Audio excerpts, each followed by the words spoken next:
Hello, I'm Sunny Williams. I'm up here on the International Space Station. So this is Node 2. This is a really cool module. Of course, most of these modules you'll see they have 4 sides and they're put together. That way we could sort of work on a flat plane, either a wall, a floor, another wall, or the ceiling. But you know, again, all you have to do is turn yourself and your reference changes. The reason I'm bringing that up is because this is where 4 out of 6 of us sleep. And so people always ask about sleeping in space. Do you lie down? Are you in a bed? Not really, because it doesn't matter. You don't really have the sensation of lying down. You just sit in your sleeping bag. So here's one sleep station right here. I'm going in right now. You can follow me if you want. So I'm inside. It's sort of like a little phone booth, but it's pretty comfy. I've got a sleeping bag right here that we sleep in, so we don't have sort of like a little bit of a cover. We don't fly all over the place.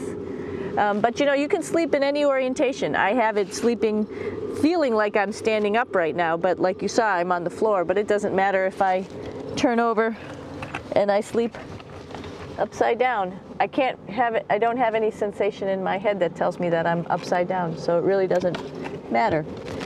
The sleep station is also like a little office. We've got a computer in here. As you can see, we've got a couple little toys. I've got some books. I've got some clothes and other things that make it sort of like home. I'm coming out. And just for reference, that's one sleep station. This one's another. Right here. There's one on the ceiling, if you want to call it. Right here. And then there's a 4th on the other wall over here. So all of us sleep in a little bit of a circle. All right, come on back. There's more to show you.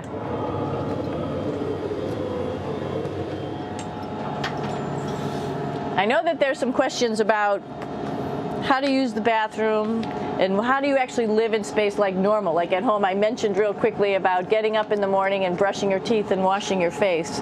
Well, how do you do that? Well, here is the bathroom essentially. You get up in the morning and we have a little kit and it has all the essential things that you need, like your toothbrush and toothpaste and brush. See how much better the brush makes my hair look? I'm just joking. It still stands up straight. It doesn't matter where you are. It's always going to stand up straight while you're up in space. A lot of people ask about toothbrush and toothpaste. So, luckily enough, toothpaste, you can do it upside right this way, is sticky, and so it sticks to your toothbrush. No problem. Another cool thing is that water sticks to your toothbrush too. If you can see it, I'll have some water come out. The water is pretty neat up in space. It'll stick to your toothbrush and it will make a big bubble. And that's just by surface tension. And then you can drink it.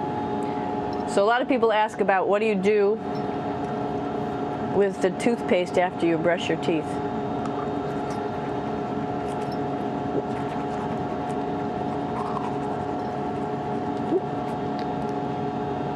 Two options. Swallow it, and it's sort of like mouthwash, but it tastes a little gross. Or you can just spit it out in a paper towel, and then you don't have to worry about it. Swallowing thing I wouldn't recommend at home.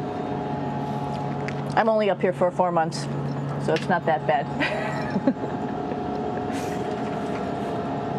One of the most pressing questions about living in space, of course, is the bathroom. So let's take a look at that little piece of work. Come on in.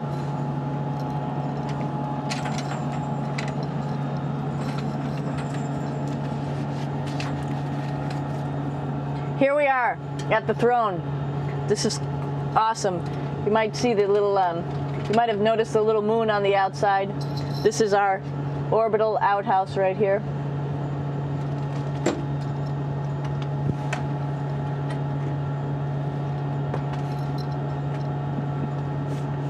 And of course, it serves for two functions. Number 2, right here. I'll show you. But you see it's pretty small, so you have to have pretty good aim, and you'll be ready to make sure things get let go the right direction. And it smells a little bit, so I'm closing it up. And that's of course for number 2. And this guy right here is for number 1. So they're sort of two slightly separate functions, but you can do a little, essentially both, by hanging on right here and doing number 1 and number 2. I might add it's color coded, so you really don't get it mixed up, which is nice. This is yellows for number 1. And also there's a selection of paper.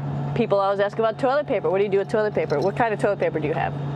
We have gloves, just because sometimes it does get messy. We have some Russian wipes, which are a little bit coarse if you like the coarse type of toilet paper.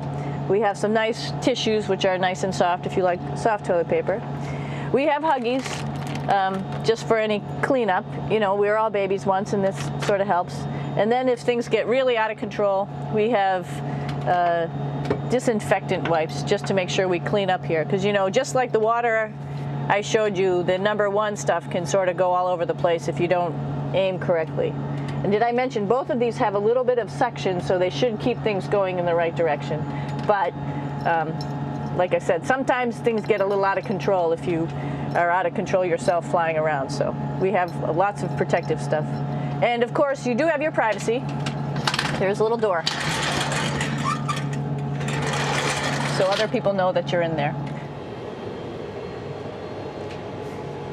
Here's a pretty cool place. This is sort of like in your house where everybody meets in the morning. After you wash your face, brush your teeth, you want to find something for breakfast. And this is our kitchen. You might notice there's all sorts of foods here. It's like opening the refrigerator. You got all your different stuff that you want to have: drinks, meats, eggs, vegetables, cereals, bread, snacks. And that's a good place. That's where you find all the candy. Side dishes, and then some little power bars just in case. So we have all this type of food. Some of it is dehydrated, and so we have to hydrate it, fill it up with water. Some of it is already made, and then all we have to do is heat it up. So something like this, I'm pulling out barbecued beef brisket. Pretty yummy. Not only is this food made in the US, but we also have food here from Japan. We've got Russian food. As you can see, all these red containers are filled with food that's from Russia. And then we get some of our specialty stuff, some things that we like, some of our favorite stuff that your family can send up. In fact, I like fluffernutters, and so I got sent up some fluff so I could make my fluffernutter with peanut butter. So you have a lot of food up here, no problems.